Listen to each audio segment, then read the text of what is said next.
Am I the a-hole for telling my wife's friend that her taste in men is the reason she's a single mom? I, 29 male, have known my wife, 30 female, and her best friend Jess, 29 female, since we were all 11. We attended middle and high school together, but I wasn't in their social circles at all. I was always one of the sort of nerdy, awkward kids, and the two of them were both very popular. My wife in particular was extremely popular because she was, and still is, extremely beautiful, kind, and intelligent. She was even our student body president and valedictorian.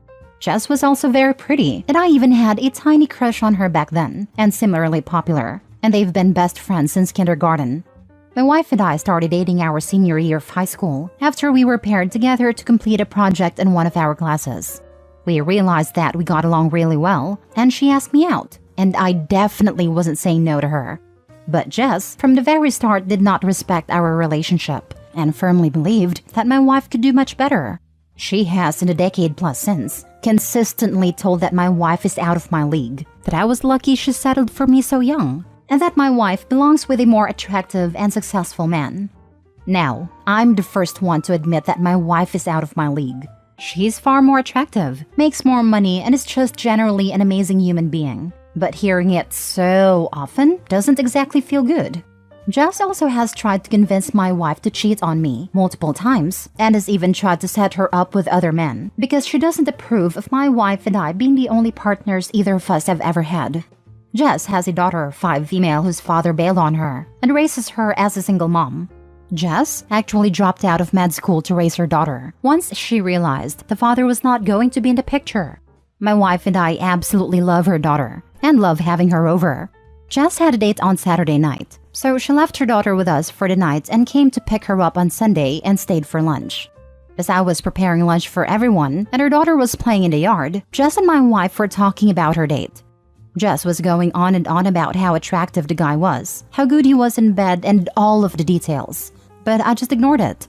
Jess then looked to me and said, "You're lucky you locked her down when you were so young," before she knew that there was better out there, and then turned to my wife and offered to give the guy her number in case she wanted to try him out.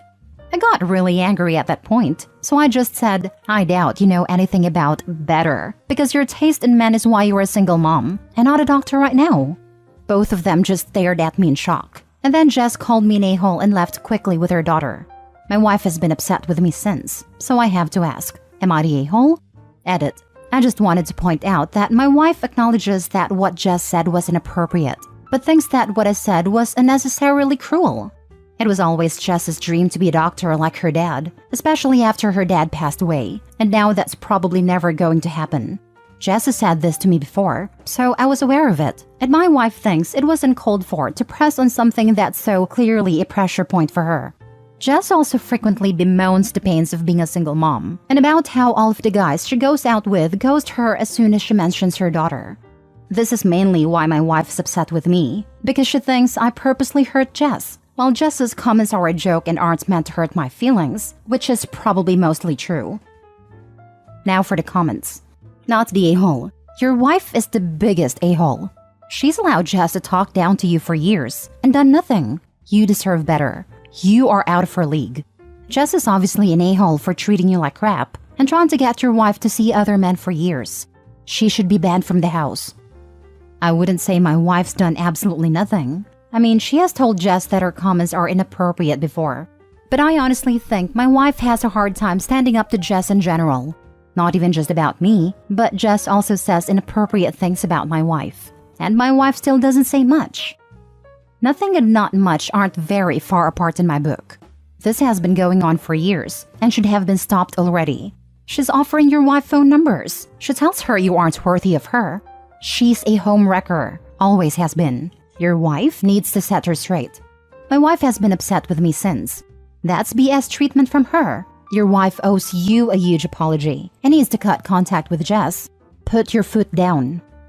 Not the a-hole, and your wife should not be allowing Jess to disrespect you, especially in your own home. I think you should lay some ground rules out for your wife about how Jess treats you and what you are willing or not willing to tolerate. Jess is very much the a-hole here, but your wife is a close second for not stepping in. Yeah, I think that's necessary.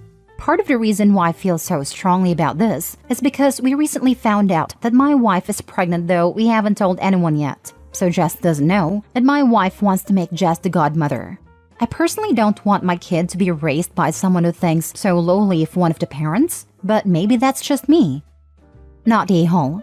Why is your wife still friends with someone who constantly puts her husband down and encourages her to cheat at every opportunity? Honestly, I think you're the only one in this situation who isn't an a-hole. Jess is one for obvious reasons. I doubt I have to explain them. Your wife is one for not shutting that nonsense down long ago. But your reaction is justified. You've endured Jess's remarks for years. It's understandable that you finally snapped. Honestly, Jess isn't even particularly nice to my wife either. She's always making inappropriate comments. I didn't include this in the post because I didn't really feel like it was relevant. But my wife told Jess about the crush I had on her when we were younger. And Jess always tell my wife how she could have had me if she wanted, and that she's lucky I never tried to take your man. She even said this in front of both mine and my wife's parents. I seriously don't get her. Good lord, this woman just gets worse and worse. I think she's actually trying to start drama between you and your wife. She's a third stirrer for sure. Next story. Am I the a-hole for opting out of my best friend's wedding because they didn't invite my girlfriend? My 28 male childhood best friend Brad, 28 male, is getting married in late May to Vicky, 26 female. A week ago on Easter, I received his wedding invite which only listed my name but not my girlfriend Mary, 28 female. For context, Brad, Mary and I have known each other since high school. We were in the same friend group. Mary and I live around 2 hours away from Brad and Vicky, but because Mary's a nurse, she doesn't always have the time to visit Brad and Vicky with me, so I go alone most of the time. But when she's able, she'll join me. Mary has met Vicky and seen her around 10 times in the past 4 years that Vicky's with Brad. Mary and I have been together for 6 years total, and we do plan on getting engaged and married once we are financially settled. So, I asked Brad if Mary is invited and they just forgot to mention her name, to which he replied that Vicky is very strict about some rules. And in order to cut down costs, she's enforcing a no ring, no bring rule for the wedding. So since Mary is just a girlfriend and doesn't have a ring to imply some formality, then she's not invited. I reminded Brad that Mary and I have been together longer than he's with Vicky, and that Mary's also his friend, not just my partner. He says he knows, and tried to talk Vicky out of it, but she's very strict with that. I'll let it go, and I was in a dilemma about whether I should go to the wedding or not because of that. Mary told me she's not happy about the situation, but that I should go to avoid more drama, so I called them to tell them I'll attend. Vicky picked up the phone and said she's sorry about making me uncomfortable by not inviting Mary, but these are the rules. I said I respect the rules. I'm not necessarily happy about it though. She then, for some reason, started being harsh about how Mary and I are not in a serious enough relationship if, after knowing each other for so long and being together for 6 years, we are not engaged yet, and joked that, after all, you never know what tomorrow brings, and that I could break up with Mary anytime since we haven't shown any signs of true commitment. I confronted her and told her that it's not her place to validate Mary and I's relationship, and that it's really low of her to use a dumb rule just to shame and micromanage long-term couples who, for whatever reason, haven't gotten married yet. I said I'll pass after all and not attend the wedding.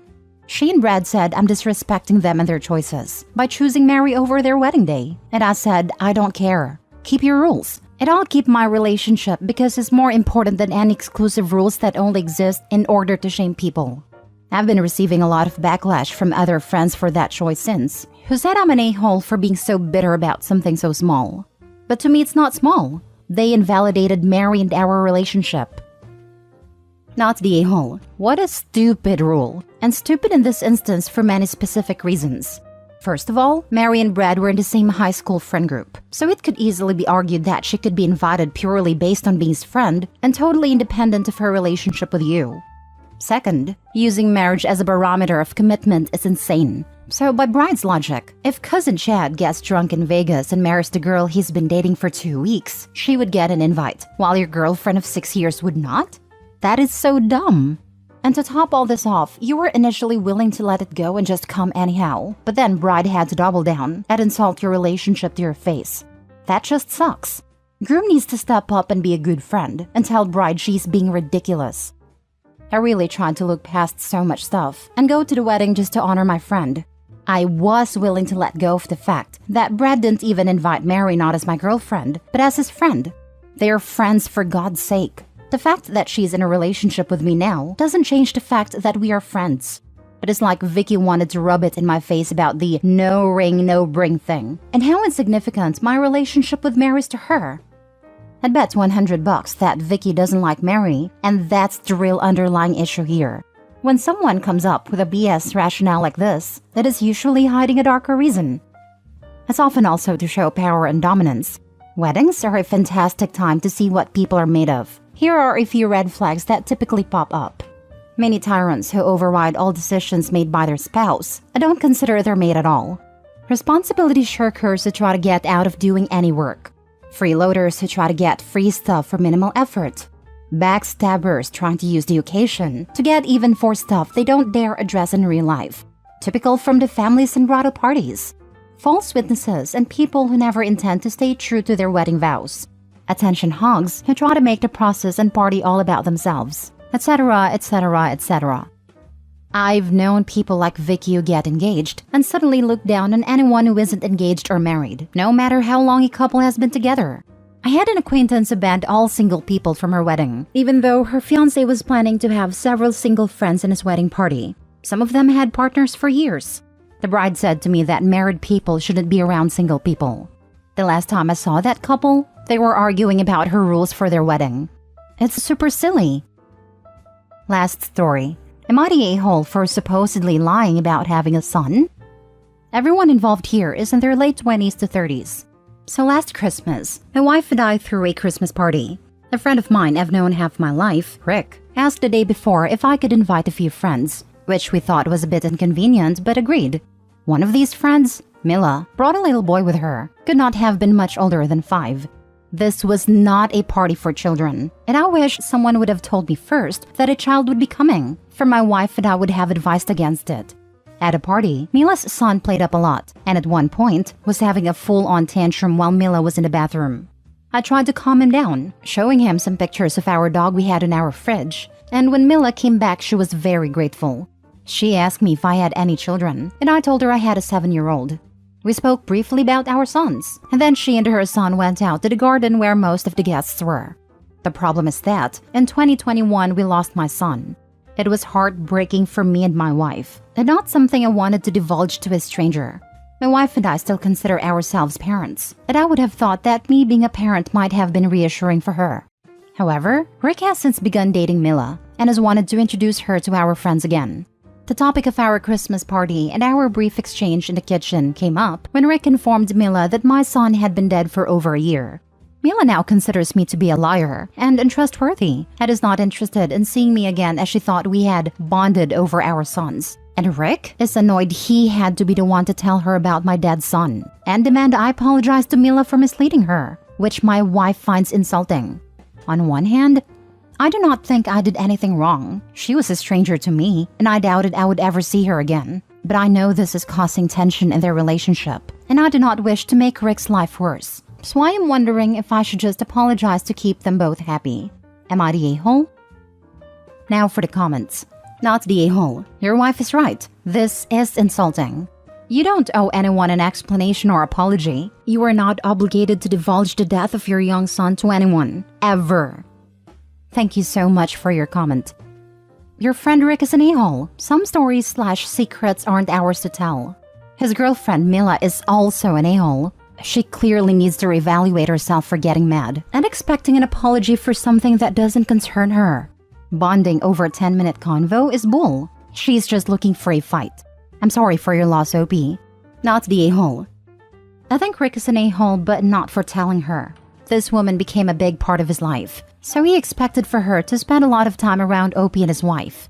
They told her of the son's existence, and naturally, she expected that the son would be making an appearance sooner or later. I think telling her beforehand, so she's not constantly brought up their deceased child, or asking to see him was the best thing to do, rather than OP to admit the truth over a double date or a barbecue. He's an a-hole for not immediately kicking this woman to the curb when she heard his friend lost a child and her first thought was, how dare he lie to me, and not how devastating for him. He's an a-hole for being annoyed he had to be the one to tell her, instead of understanding why his best friend for decades might not have dropped it at the middle of a Christmas party. I hope he might have history with this dude, but he sounds self-centered as heck, and now it sounds like there are two of him. It might be time to reevaluate this friendship. Not the a-hole, and Rick is a terrible friend. Sparing you having to be the one to explain that your son is dead should be something he is happy to do as a supportive friend, honestly. And Mila needs to get over herself and not blame you for anything. Her reaction was so cruel. I wonder if she'd told her son about how we'd get to meet your son, and now she's mad she has to explain death to him? Wouldn't justify this behavior, but it might explain it. I think he believes I lied to her to avoid an awkward conversation. So now he is annoyed he was the one who had to have that conversation. Honestly, I wish they had not been talking about my family at all. I had not considered that. It is possible. I have not been told they were planning to have the boy meet up with us again, but they did not mention that he would be attending last time either, so I suppose I cannot rule it out.